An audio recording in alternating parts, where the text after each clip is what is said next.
All right, guys, what's going on? Welcome back to Top Line. It's your boy Chris, and NFL is back. That's right, man. Week 1, first game for the Baltimore Ravens. Y'all know I'm gonna keep on track with the Ravens. I just can't help it. Got much love for Raven Nation, being right here in the city. Well, outside the city, but right, 10 minutes from the stadium. We already know. I ain't gotta go. If you know, you know. If you know how I go, but you know I'm always Dallas Cowboys till I die. So, but the Baltimore Ravens, man, versus the Houston Texans. I want to say this off the rip, man. I think Houston Texans got some of their quarterback Stroud. I think they got something there, man. Just the kid, he was 28 of 44, 242 yards, no touchdowns, also no picks. You want to get the ball in the end zone, obviously, but I mean, the running game was just non-existent for them. He also gave him 20 yards rushing. I guess that's more about the Ravens defense than anything.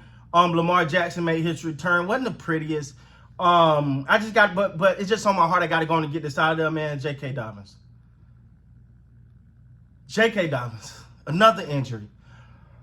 It's just, you root for this young man because you just know the talent there, the drive there, the passion there. But it's just always, and then another injury on the offensive line. If I'm the Baltimore Ravens, I gotta be like, yo, this injury bug thing has been happening season after season after season. Now, injury's part of the game, but it just feel like the Ravens get a lot of them, man. And again, I'm not somebody gonna sit here and say, oh, he's making excuses. I'm not making excuses, but they get a lot of injuries though. But hey, we're not gonna poo-poo on a win, man. We're not gonna poo-poo on a win.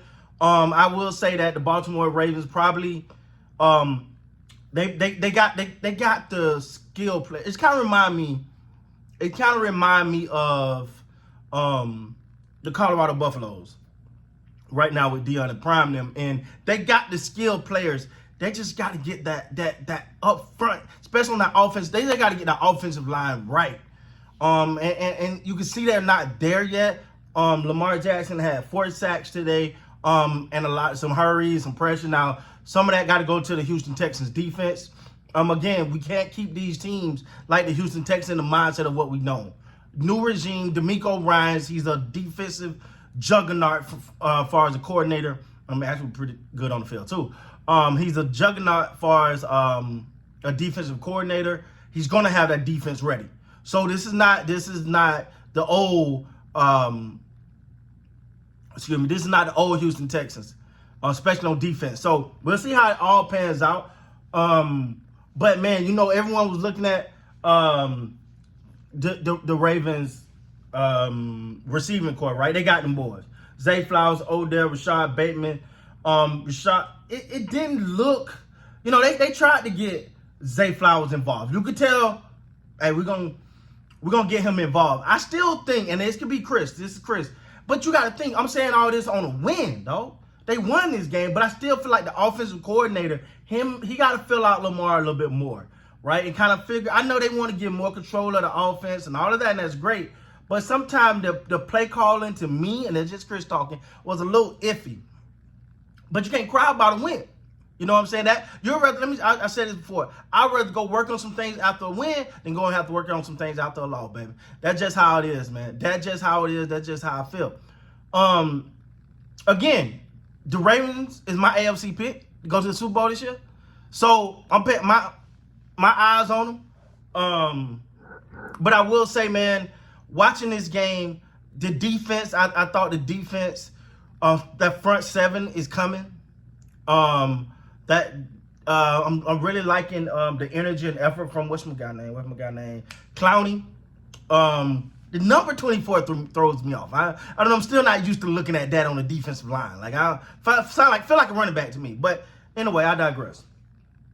Lamar Jackson was 17 of 22, 169 yards, 1 interception.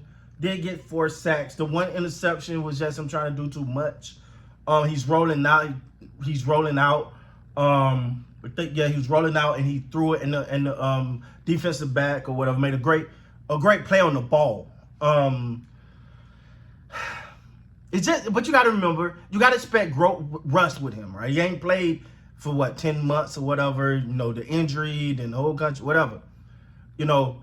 And yeah, you want him to get back and you want to see the highlight reel, but it all got to come together. This is just game one with this new receiving core. To me, the biggest thing for them going to be the offensive line. They got to get protection.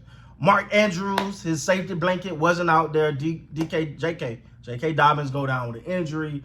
You know, they had some other injuries going on. It was just, you know, you got to win through these times, right?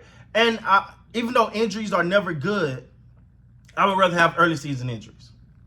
I'd rather have them early, get them out of the way, then come when it's time to make that deep run, come December, January time frame, that's when you want to be your healthiest. If you got to go through injuries, you prefer to go through them right now, man.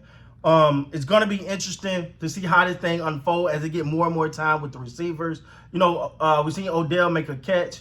You've seen the emotion and passion with him. I think that connection is going to get better. The offense has clearly made it clear we're going to get Zay the ball. I think not only Zay, though, you got to get the ball into the hands of Odell. You got to get the ball into the hands of Rashad Bateman and these other guys. That's the goal. Get the ball into your playmaker's hand. But in order to do that, you got to have time.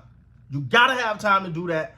Lamar didn't have a lot of it today. I thought when he had time, it was a stat that showed he was, I want to say 50%, if I remember the stat because it's on the screen. He was 50% interception or something when he was pressured. But when he had time at that moment in the game, he was 8-8 with a touchdown. Thank you, if I'm not mistaken. No, he didn't have a touchdown, but he was 8 of 8 when he didn't have pressure. So the key gonna be, and that's the thing that with Lamar, you know, I think, and I could be wrong, offensive line is key. But when you got a player like Lamar, you kind of think that he can make up for a little bit of shortcomings on the offensive line because he can make a guy miss, he can buy extra time, but you still want to keep that quarterback as clean as possible. So we got to see, man. We got to see. It's game one, but they got the dub. For the Houston Texans, listen, I'm not gonna forget it front with you. I think they got their quarterback. I think they got the right coach. I got to see more of it, but I just think it's about putting the pieces together. I think you got to figure out your strong suit, what you're good at, and just go hard on that. They offensive line too, man. They need some help. Their defense was actually a lot more impressive. I thought the Baltimore Ravens were gonna be able to run all over them today, but they wasn't. You know, but hey, at the end of the day, man, you can't say nothing. When it comes to the Ravens, you got a dub. That's all that matters. At the end of the day, you got a dub. You know, now, and I love these first couple games because you get to see all the things that look great in practice. You put that in the game, might not look the same way. So anyway, Lamar back, the Ravens back, big dub, and a long ways to go, but Super Bowl appearance on the way, man. Hey, that's my AFC pick, baby. It's gonna be every year. The Ravens my AFC pick. So with that being said, guys, please like, comment, subscribe to the channel. Till next time, you gotta be great, man.